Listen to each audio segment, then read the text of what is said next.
Hi, y'all. It's Bridget Cudshaw with Real Things Living. Today, my guest is Kelly Chase. She is an entrepreneur, a podcast host, and she was on season one of Love is Blind. Can you say hi, Kelly? Hi. Hi, everyone.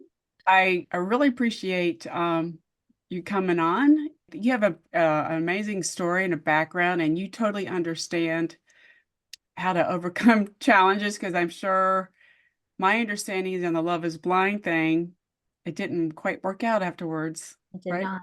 It did not. I mean, let's put it this way. Yes, in the long run, it did all work out the way it was supposed to. Right, But yeah, correct. at that time, no, it didn't feel so great. Yeah, I'm sure. Yeah. And yours is public, right? That's made it probably harder. Yeah. to- Oh, yeah. Anyway. So how did you even get on there? I mean, is there like I'm just curious. Yeah, so my story is different from the rest of my castmates. Okay. Everyone was recruited, but I was recruited because they already had my file. Because I had interviewed for the show Married at First Sight a few years Okay. too. Oh, Um, but yeah, an ex-boyfriend had submitted my information. That's the long story short. Yeah, years ago, and that's how Married at First Sight reached out to me, and then it was the same casting oh, production. interesting. Yeah, I've never been involved with that. Was it filmed here in the Atlanta area? Yes, yeah. Both. So, Okay. yes, both of those shows were filmed in the Atlanta area, and Love Is Blind season one, they started in Oh, Atlanta. okay. So you had when I introduced you earlier that you're an entrepreneur. Mhm. That can be hard, right? As you It's know, so hard. right? I'm on the same page because I've been doing this on my own. I can't believe it. For 10 years.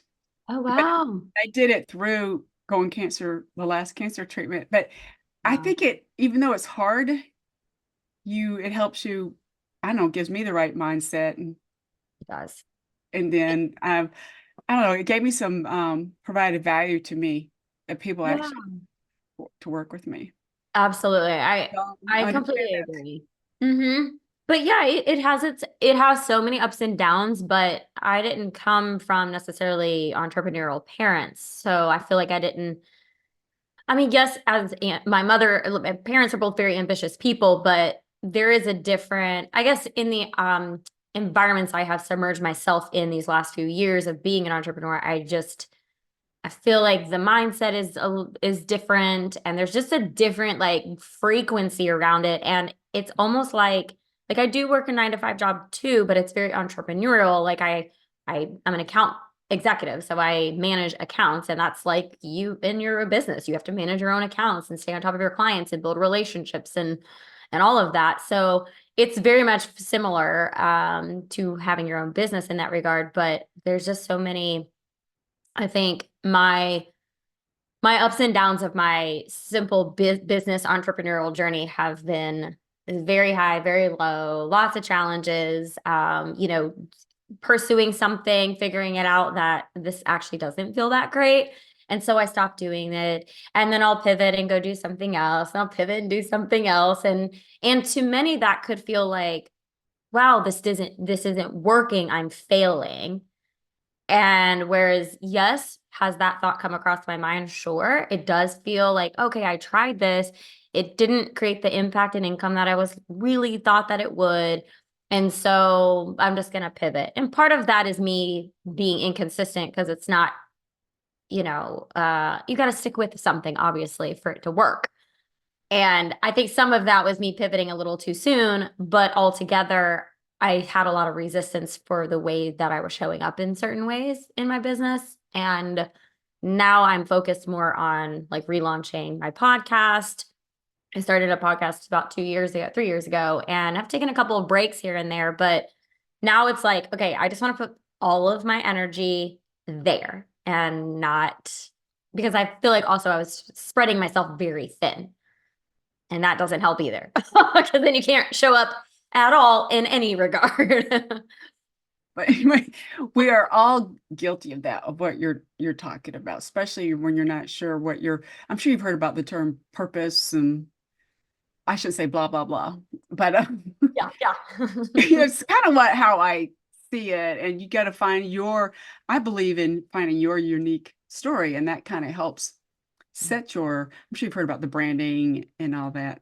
And I've been doing my podcast for, gosh, 5 years. Holy cow, how did that happen? I never thought that would happen, but people um, keep telling me they like it. So okay, but then I've tweaked it along the way. Trust me.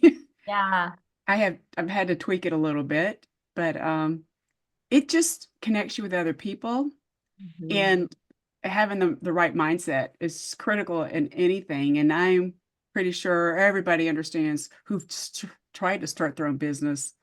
Um, Entrepreneur is a word that can be applied to anything, in Right. my I right. agree. Yeah, yeah. That's why I'm like entrepreneurial minded, it's like it's a certain way. Yes, and I think it kind of fits me. You probably are similar to me. I kind of I just think, I mean, we're connected here. I never, I like to help people, but I'm rebellious in a way. Don't be like told what to do. Right?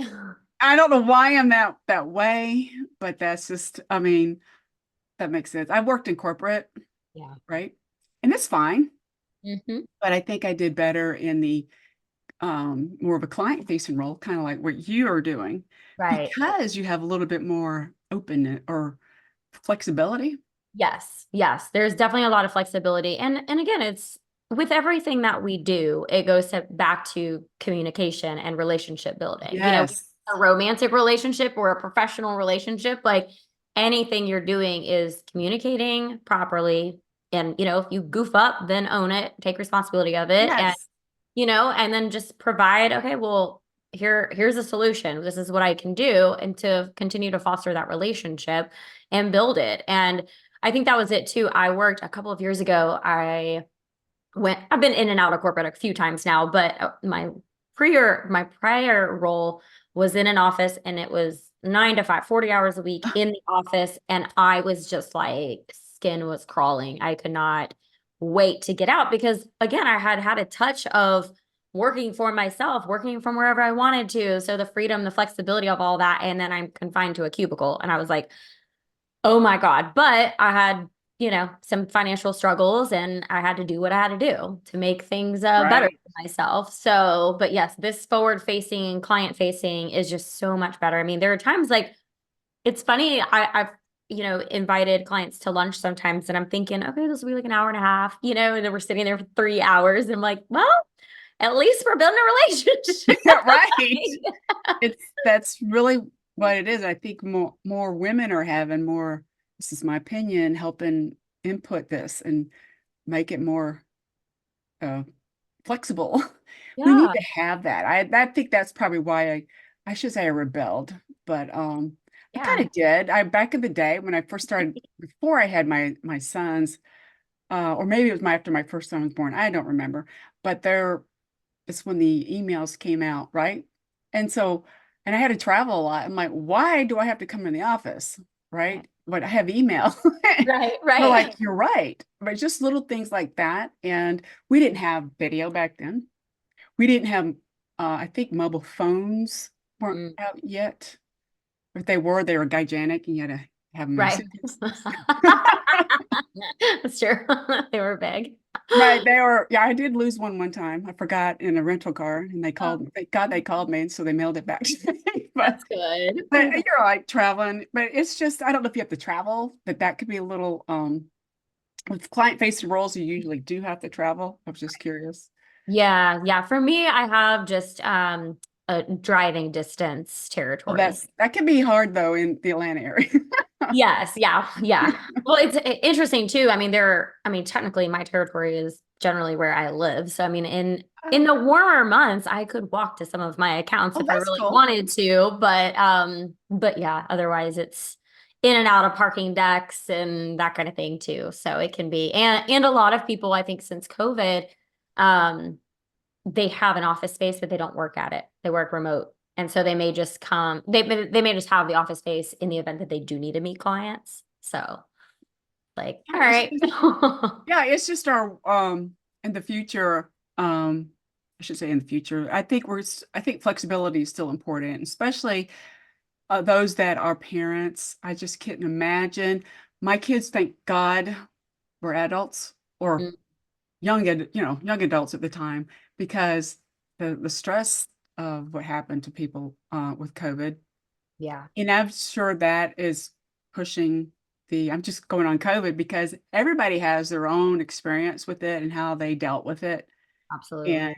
it, and your show where it came out, didn't it, during COVID? Or, Yeah, yeah. The last episode aired, I think, a week or two before the world shut down. So basically, oh, your stuff was filmed already? Yeah. yes, yeah. So it aired in February of 2020, and then I think March 12th or 13th was when they shut the world down. But it was like, people were just catching on to the show. So it was like everyone's now trapped in their homes. What else are they going to do except for watch the show? So it That's probably became popular the month of March for us. That's good. I mean, yeah, Yeah. that's the good takeaway. That's why I look at a situation.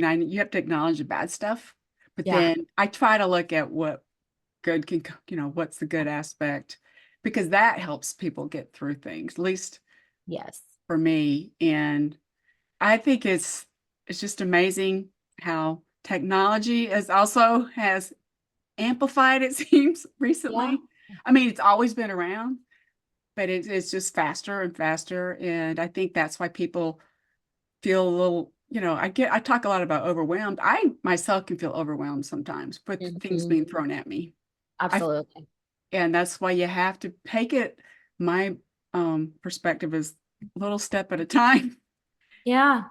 Oh, yeah. to Absolutely. acknowledge it. I'm the same way. It's interesting because today, I know before we started recording, I was like, yeah, I just booked a therapy thing yesterday. But today I just feel off. And I am, I got out, I did my responsibilities of going to meet with some clients this morning and everything, but like I think I'm just like hormonal emotions, whatever is happening too. And I'm like, I think I just need to like honor myself. Like I would like to just like curl up on my couch and watch a movie and cry. It's That's okay. all I want to And do. I think that's okay. That's why acknowledge it and, deal with it the best way you can. And I try to, just help people. I think that's one of it's good and bad, right? I try to help people too much Yeah, because yeah. maybe I'm trying to ignore things that I need Yeah, yeah, at that could work. be it too. Yes. It's the mom in me. Hmm. That's just, I joke that I was meant to be a mom of boys. I Yeah. survived raising boys. Yeah. Oh my God. They're very dangerous. How many boys do you have? Two sons, and I joke, you know, my husband's one of my sons. I'm kidding. He's not. No, it's just you got to just meet with everything is not perfect, and that's something you could probably relate to that too. We as women, we try to be perfect, Yeah, or I mean, at least when I was brought up, everything is perfect, and I think you're acknowledging that it's okay to not be and to be open about it. absolutely. Yes. Yeah, so much of that. Yes. I read I'm in the middle of reading a book, but this author was kind of painting that picture of like how she was so perfect, in a lot of her programming to be perfect, I guess. And so she had a lot of like binging and rebellious behaviors in her like Right. adolescence, like young teens. And I was relating so much. I'm like, oh my gosh, but I think she was painting it in the sense of um it's not stuff to like regret. Like that's a part of your healing journey. Like you had to go through those things. You needed to do those rebellious acts. You needed to binge, whatever you needed to do, be crazy, be wild at some points. And like because it's a part of your journey.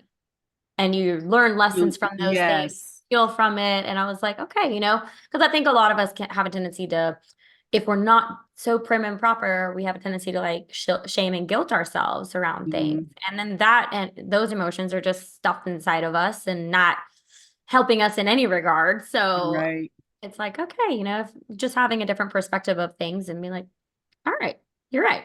I I'm think, a wild child at the age of 21 and that's right. okay. I when I did my own thing to be like independent contractor and stuff, my mother-in-law was thought it was dumb. Like, she was trying to help me, but at the same time, I'm like, I wanted to be Bridget. I didn't want to, I hated wearing those high heels. I'm sorry, I had to go. I have bunions. Sorry, I'm just telling you. I mean, I love it. Yeah. bunions in my feet. My feet. Yeah. I think that's a different generation, but she did a lot. My mom did a lot, and so we try to learn from each generation. Mm. And they were, I think, the ones they probably had more stress than we did. I think Wow. personally, Mm-hmm. just because of they were the first women to go really be more professional in work, at least from my perspective. They were good role models, but I still rebelled a little bit. Like maybe because I don't know, I was just, I had an older brother, and that's probably why I wanted to be like the first one Yeah. Yeah. and just Yeah. go be rough. And I'm surprised I survived him too. Right. Do you have any siblings, or I'm just curious? Yes, I do. I have a sister. We're 14 months apart. She's a year older. Oh, very close. Oh, yeah, that was probably hard on your parents. Mhm. Right. Yeah. Yeah. I joke with my mom. She hates it when I joke about it, but I'm like, yeah, it was an accident. She was like, you are not an accident. You are a perfect miracle, baby. You just were not planned. And I'm like, yeah, exactly. That was an Thanks, accident. Mom. Right, thanks, Mom. Right. It's just embrace the differences. And I was born during the right. I'm a older Gen Xer. Is that the right word? And so we were free roamers, Mm, and I think that was good if you think about it. In that, but I still survived, and but I like to always be around Kelly diversity. For some reason, I like being around people who were different because I would learn from them. mm, Um, and we would support each other. I don't know. It's just kind of, I don't know if you grew up in Georgia, I did. Hmm. did so you understand, right? And I grew up in Columbus, Georgia, which is near me. I'm Okay. a military brat. Okay, that's probably why I was wild. And we weren't watched much. But I just had being in the military, around the military, you move around a lot. And that's kind of why you learn. You got to adapt really quickly. Yeah. And then I've always had this passion. I want to live in Atlanta. I never actually lived in Atlanta, but I moved near it, right? But Yeah. there's something about it. I was just maybe who knows what I watched on TV or something. Right. Right. It's just fascinated me. Oh, And it's really cool that you're still here in Atlanta. So you embracing the culture, you understand what I mean by the diversity. right. Mm-hmm. And so what do you think is growing up in Atlanta, I should say in Atlanta, but I'm not sure what part of Atlanta. We just say Atlanta, guys, just because it's Yeah, I know. The people don't metro know Atlanta area. right. But I was just curious what what you learned being in this area. What is I'm sure you learned about diversity too, right? How Yeah, yeah, absolutely. It was interesting. So I grew up about an hour east of Atlanta, and it was very country out there. yeah. Very white mostly. So not a lot of diversity there. Right, right. But my dad worked in the city. We were actually vegetarians when I was Oh, younger, and they wow. did not have vegetarian health or health conscious stores in where I lived or anywhere close to. So we would drive, I think, every 2 to 3 weeks into Atlanta and go to Seven Nanda's grocery store, Little Five Points, which Little Five Points is still a very diverse area. It was back then, it is still today. Very eccentric and eclectic community. And so yeah, I was exposed to a lot of diversity, homeless people, lots of Yeah. lots of things. Yeah. Well, I So it's think in Columbus, well, when I was a kid, I didn't know you didn't have to deal with this like I did. That's when they had the desegregation in mm, happening in the early 70s. And so then we lived in a white neighborhood and I got bused on the other side of town. But at the time, my mom was, PO'd, sorry. yeah. But I learned that their perspective being around those people, even though I would not go over there now. But I didn't know we were there by bus, but that's kind of what I meant. I'm like, wow, these people, they were really nice because you heard other stuff, people talk, but actually meeting with them in Mm. Columbus is extremely diverse. It's actually probably more, I mean, I don't know if you've ever been to Columbus, Georgia. Mhm. It's um it's changing a lot too, in a good way, but I think the military had a big impact on that city, and that's why it was more diverse probably in Atlanta. That's Absolutely. probably what it was. But as soon as I graduated high school, I was out of there. Sorry, bye. But because they knew too, it's kind of I'm sorry, you Small understand. town. Yeah. They know everybody's business, right? Yeah. Oh And yeah. that's in my I just had to, I didn't, that's not about me. But anyway, I had to like get out of there, and I thrived Mm. getting out of there. How's that? Yeah, absolutely. And Absolutely. I understand you got to thrive and find your way. Yeah. I And know my parents are always like, you could always move back home. But, if you when I was going through like some financial issues, right? They're like, you could always right, move back home. And but also they, I will be 39 in July and they're like, they'd like me to have a boyfriend at some point and get married and have kids. And they're like, but we really don't want you to come here because I don't think your husband is going to be here. Like, I don't think that your person is here where in our hometown still. And I was gotcha. like, yeah, Right. exactly. It's very interesting how their backgrounds or perspectives, we just Mhm. need to be more open and to listen. Totally. I Oh, think yeah. that is what I've learned. I think part of it is my mother is not from the US. I think that was Mm. part of it. Okay, she married an American soldier. And so that maybe it just makes me more open Yeah. Oh, to yeah, to absolutely. stuff. And people made fun of my mother because she didn't know how to cook Southern food. I'm sorry, she's not from the South. Right. Yeah. Oh, Uh-uh. so I grew up eating European kind of, I mean, that's kind of how I was raised, but that's the Right. bonus of that's why maybe I'm just so enamored with diversity. I know I don't, Mhm. I mean, that's she was a neat. very strong woman. So she Yeah. still is still here. And we don't realize we have to appreciate what, like you said, your parents, they're in their environment. They love it there. And I'm assuming they come to Atlanta occasionally, right? Yeah, occasionally. I go home more, but yeah. Well, and as we age, it's just harder. Trust me. Yeah. I forget sometimes my age, but Yeah. I am. I'm gonna be. Oh, yeah. I won't say how old I am. Late 50s. How's that? So it's just shocking, but a lot of it has to do with taking care of. I've learned to take care of myself, Yeah. and I'm sure you do that as well. So, what are some of your self-care things? Because I think that's one thing you're passionate about too, It right? is, Self-care. yes. Yeah, absolutely. I mean, movement, there was a time I think I got into a bit of a depression and I really didn't move my body. And I could tell, one, I mean, just mental health wise, I just was not in a good space. But also just like results, behaviors that I was doing, like almost like I said, kind of going back to those like rebellious, like acting out. Yeah. And I'm like, because I'm so detached from myself. Like I was so disconnected from myself because I wasn't working out. I was not really, I felt like I was disconnected from my purpose at the time. Like there was just a lot and I just was totally disconnected. I wasn't journaling. I mean, those are things that I do. So movement, journaling, reading personal development books. I'm usually always in some type of like mindset coaching program, whether it's taking a digital course or working with a mentor. I'm currently kind of like in an alumni program with a coach I've worked with before. And so every Wednesday, I try to at least listen in on her little live group coaching calls. And otherwise, I mean, just trying to get myself out and be social. I think I am an extrovert introvert, so I do enjoy being around people. Granted, my Right. full-time job, I have to be That around helps. That people. helps. Yes. Yeah, so it definitely energizes me, but I do enjoy my alone time as well. Right.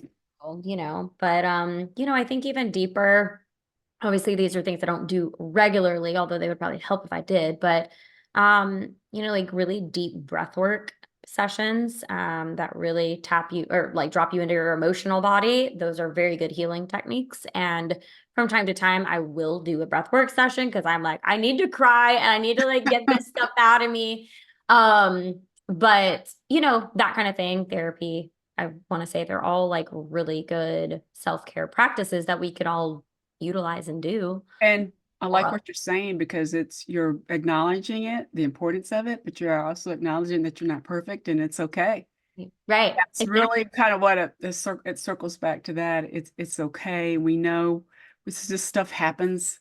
We Yeah. get come across barriers in our life, and you Mhm. just gotta climb over it sometime. And that's kind of why I talk about mention resilience sometimes. We're not born with resilience. I think we learn it Yeah, after we're getting knocked down and picking ourselves up. I agree. And I just love I'm like you.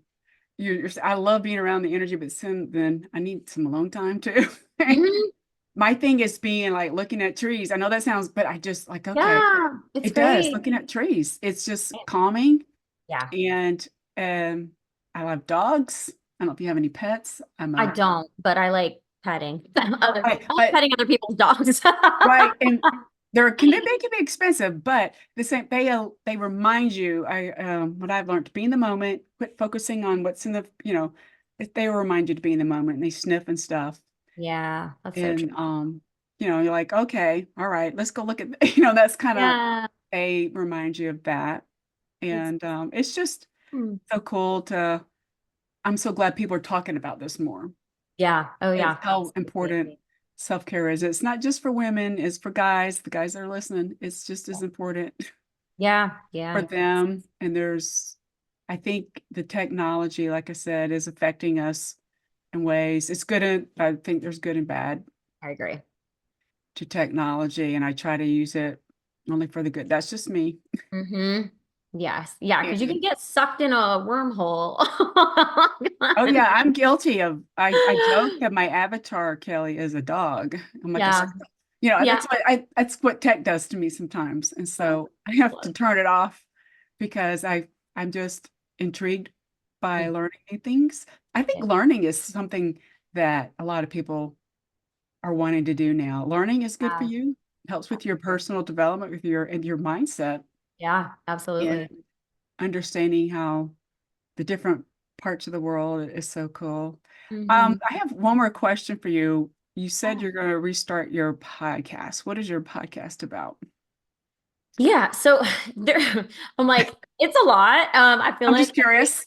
I feel like every guest that I have on there, though the overarching theme I would say is probably like personal development, self-love, healing, mental health. Mm.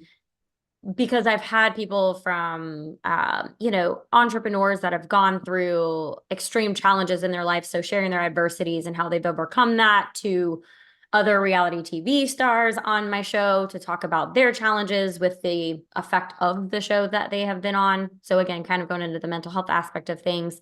And we dive into like love, dating, and relationships as well. And just trying to figure that life out too. Right. It is hard being, I Yeah. just couldn't imagine. I mean, I've been married for a while. I was fortunate. We are different. My husband and I are very different. I think that helps. We're Yeah. total opposites. I mean, we have some commonalities, like liking dogs, Right. but and that's just something that when I traveled and transferred to University of Wisconsin back in the day, and he's from Wisconsin, he got out of the military, and I just thought you'd find this funny, and he wanted me to come up there. I'm like, well, I have a dog, and I got a dog, and so he's okay with that, and that's kind of why he realized how good he was with dogs. So that's something that Aw. connects us, and there's some Aw. days we want to, Yeah. choke each other, Right. Right. I'm kidding, I just, but Metaphorically speaking. metaphorically. Right. I'm the talker. He's not. Yeah. And that's I just think the way that's a it is. lot of women though. I think that's a lot. I have a video. I'm going to like produce this where it says like him, you talk a lot, me, and it produces a podcast. Yes, Like exactly. becomes a podcast host. Oh, that is, I yeah, got that's lots of hilarious. things to say. Yeah, no, I was a guest a couple weeks ago in a show called Born to Talk. I'm like, it Mm, I was love. hosted by another woman, of course. Yeah, absolutely. I love And that. I'm like, yeah. And so we have a lot in common, Kelly. I Mhm. think that's just awesome. I'm so glad we connected. I love your Oh, energy thank you. and your honesty is so important for women. You're not alone in this. We all have problems. You don't have to be public about it. Right. I didn't start being public about like the health issues I had because my sons, when they were younger, are the ones that convinced me to do that. Oh, wow. Yeah, it was them. They started my blog, gosh, 14 years ago. Wow. To start, and they're like, share that, and it was therapeutic actually, Yeah, I'm and sure. other people liked it, and Hmm. so. But I was, I joke, I talk about I'm in the publishing business, but I never published anything, right? I just kept it to I was helping other people and kept all my stuff to her, and it's very helpful to other people to hear stories, and Yeah. I think that's what I've learned along the way. We learn from each other's stories, Yeah. and We we do. can connect. Mm-hmm. People can connect with you, Kelly, because of what you're doing, and they understand some kind of similar experience, Mm-hmm. right? I think it's Absolutely. great that you're doing this. So what is the name of your podcast? I don't remember if you said that. Yeah, no, it's Chase Life with Kelly. Chase Life with Kelly. Okay, that sounds really cool. So Yeah. where can people learn more about you, Kelly? Yeah, so I show up mostly on Instagram. Same thing at Chase Life with Kelly. I also have a TikTok. It's I am Kelly Chase over there. And then my podcast, you can stream it anywhere. I have over 100 episodes already. Wow, But like I said, I took a little break. We're in relaunch mode. So I'm excited to get it back out there and talk about all the things that are on my mind and my heart that are near and dear to me. And have other guests on to share their stories as well and make that connection. So I'm ready to like just really focus all my energy there so much. I'm so excited that's about it. good. Like you had to go try other things, figure out where you should put your time and effort, right? Exactly. Absolutely. That Hmm. is really, I love what you're doing, and I love that you're sharing your story. And podcasting is a great tool. Some people made Yeah, fun of people doing them in the past, but it's just really popular. it is. It's It just a is. great way to hear stories, and you can go walk and listen. I'm a Mhm. runner. I don't want to have something like that in my ears, but I'll listen to it if I'm in a car or if I'm cooking. That's kind of, Yeah. you got to blend it in that way, find a way that you're going to absorb the info. Mhm. Yeah, absolutely. Yeah, I would say I probably listen to podcasts more when I'm driving Right. around. It's just takes the focus off the traffic. Exactly. Oh yeah, that's a different another story. But we have Yeah, pros and cons of everything, and just absolutely. be and it's kind of like a new type of form of radio, Yeah, right? it is. You can have Absolutely. your own radio show. That's kind of back in the day, it was Yeah, called radio. exactly. Yeah, I know. So fun. Well, this has been really awesome, Kelly, and I really appreciate you being on. And for those listening, I'll have the links that Kelly mentioned in the description. And I'm so glad we connected, and Nice. we should touch base in person since we both live in the same similar area. Yeah, absolutely. Would love to. That would be great. Thanks for having me on too. No problem. Thanks, guys.